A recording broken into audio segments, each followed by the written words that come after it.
Welcome to the ODAM Artist video lesson of what we covered during the 12th of April ODAM Artist class. Now, what I have here is all the different tools of the trade. Your 3B and 6B pencil is what you will need when we are working on this lesson today. You are also going to need a sharpener. So make sure you have this on your person before we begin this lesson, and know that you can always put pause on this video as we go. You'll also need an eraser because we'll be using that throughout the lesson. We will also be looking at a tissue, using some tissues just as part of this blending and smoothing technique that we're using with graphite today. And to actually have a little bit more focus pressure for smoothing is using some good old cotton wool tips. So these are some of the tools I would recommend that you have on your person before we begin this lesson today. So remember, pause as we go. Lesson, we're going to start. Now, moving on from that, what we're going to do is we spoke about last week, and none of my audio is going to match with the video because it failed and I'm having to dub it over the top of the video that we have here. So very strange, but please enjoy the video as it happens. As we know, we're following this book, and as we did last week, we were actually having a look at creating form and tone using lines, wrapping lines to create a shape or an object, and particularly giving it tone. Whereas this lesson today, we're moving to another technique within the book, which I'll get to right now. And this is really looking at how to use very subtle tone, very smooth, subtle tone, to create very soft tonal images. So pretty much the opposite approach to the last technique we used, but quite fun. So, of course, what you will need is a blank piece of paper or a sketchbook. So make sure you've got that on the ready, plus your pencils. And of course, what you will need is obviously an object to draw. I am drawing a capsicum. It's got a lovely smooth skin and a good way to start. All right, using a 6B and 8B pencil. All right, first thing is using, say, a 3B, just to get that fine key line of your capsicum. So I'm using a 3B because it's a lot harder than the 6B or the 8B, but what it is good at doing is putting a fine line down. So we're just doing a simple key line of your object. So if you're doing a pear or an apple or any other shape, make sure you just spend this time now. You can put this on pause if you're wanting to focus on doing what you're doing rather than looking at this video. But what I'm doing is just doing some fine key lines to help me see where the main form and objects are within this capsicum.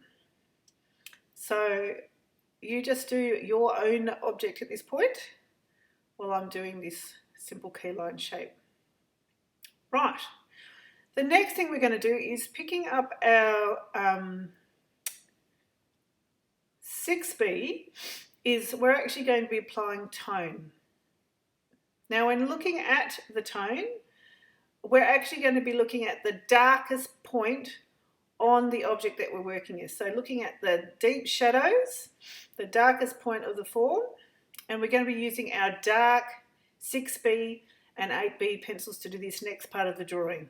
Okay, so I'll be looking at those dark tones and dark to mid tones, but I won't be touching the highlights. So, as you can see, when I'm doing and holding the pencil, I'm holding it quite flat. The hand hold is actually quite a flat point, so I'm getting as much of the graphite as I can on the page. And I'm doing very simple circular motions just to get a very soft edge to the tone as I'm putting it down, and I'm just slowly layering that graphite in those darker areas, looking at my object as I'm working, so I can kind of really mainly just focus on those darker tones as we're working.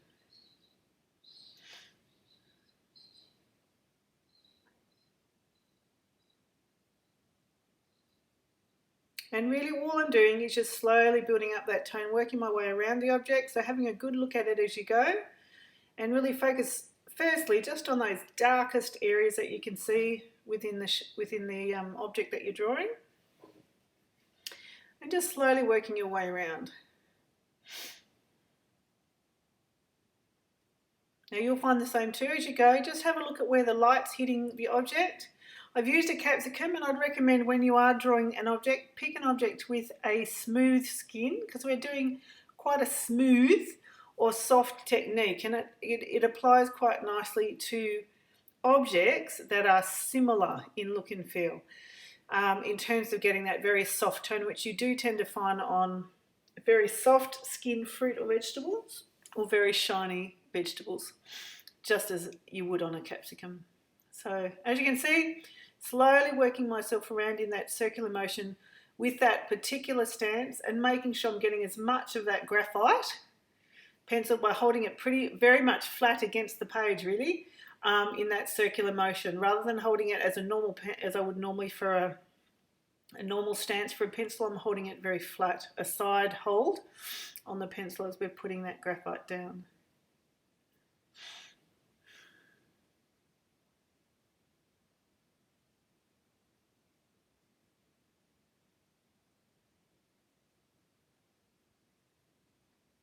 All right, so it's looking kind of interesting. You'll see that I haven't touched any of the highlights at all.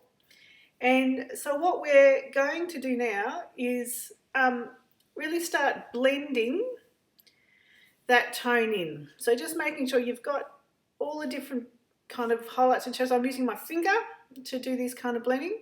You can also use a tissue around the finger, like so, to smear it.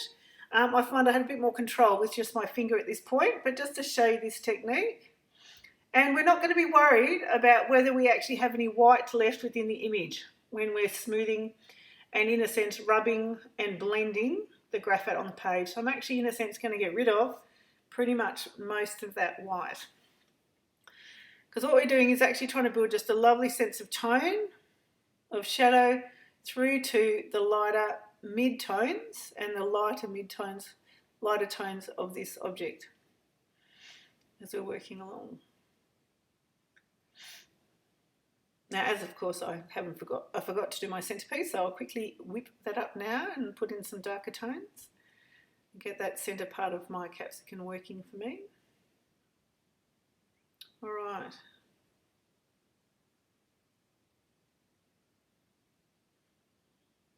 But what I'll also do, noting that this process is a gradual build up of the darker and darker colour, so you might do this a few times through. I'm looking at those really dark black tones, or the deepest shadow of the capsicum, and now I'm going to build those tones back up. Just doing another layer of just those really dark tones, because I just want to capture that before we move to the next bit. So if you've, in smoothing it all out, you think you've lost a bit of that darkness within your image, just take a little bit of time and re-establish those dark shadow parts of the objects that you're drawing. And I just rub those in again. Now, what we're going to do next, once we've got that object, there it is, ready to go for our next part of this technique. We're going to create some highlights using an eraser. So the eraser we mentioned before is, you've got two sides to it, a very sharp edged side to the eraser. And now I'm cleaning my eraser at this moment, because sometimes if you're using colour pencil with it or other kind of mediums, it can actually come off the eraser while you're trying to do this and leave marks on the paper, which is a little bit annoying. So I'm just giving a bit of a clean on some clean section of my page. See, I've left a few marks, so do a bit of a clean up so that your eraser is not going to leave too many marks when you start to rub bits of the graphite to create your highlight. All right, so with your eraser, you've got kind of two sides, a sort of softer, smoother side, and then you've got that harder edged side to the eraser. These will give you different, in a sense, a tone or how much we take off with the eraser. Some's a softer side, that smoother side, and the sharp edge will give you more of a sharp edged side. So as we go through, we're actually just pulling off the graphite off the image. So we're pulling in, we're trying to get those really strong highlights back into the image that we've kind of lost by smoothing it all off. So you can do it gently with the eraser. I'd say experiment and you'll see what kind of effects you can get. If you go with the really sharp edge of the eraser, you'll get probably quite a sharp line. And once you've pulled off all of these highlights in your image, if you pulled off too much, you can then work back very gently and add some more of that tone if you've pulled off too much. But that's just me re-establishing those highlights within the capsicum. So I'm going to use the other side and gives you probably a bit more control for like a more solid line or a straight line using those. But in other techniques that we might do next time is we might even be cutting that eraser up into smaller pieces so we can be quite precise about how much we're actually pulling off in terms of the graphite off the page in some techniques coming up in the coming weeks. So I'm just going around and just pulling off bits of the graphite of the tone just to give some of that highlight, and now I've got that highlight, mid-tone and shadow on my capsicum as we're working around. Okay, now at this point you might choose to rework a little bit if there's things missing, or in this case I have forgotten to put the shadow. You may want to use a fine key line around your capsicum just to re-establish using the 3B, just to redefine it on the page, or you might actually still want that really soft ethereal kind of look. So this technique really does warrant itself for very soft images, ones that really communicate a very gentle image. So techniques you'll find do communicate a message even more than the object itself. So it's picking the right kind of technique for the right kind of object or what kind of impression or what you want to communicate about the piece that you're drawing. So I'm just putting in some shadow and I'm going to smooth that one in again. And there is our first go at a soft technique using that blending and blurring of imagery.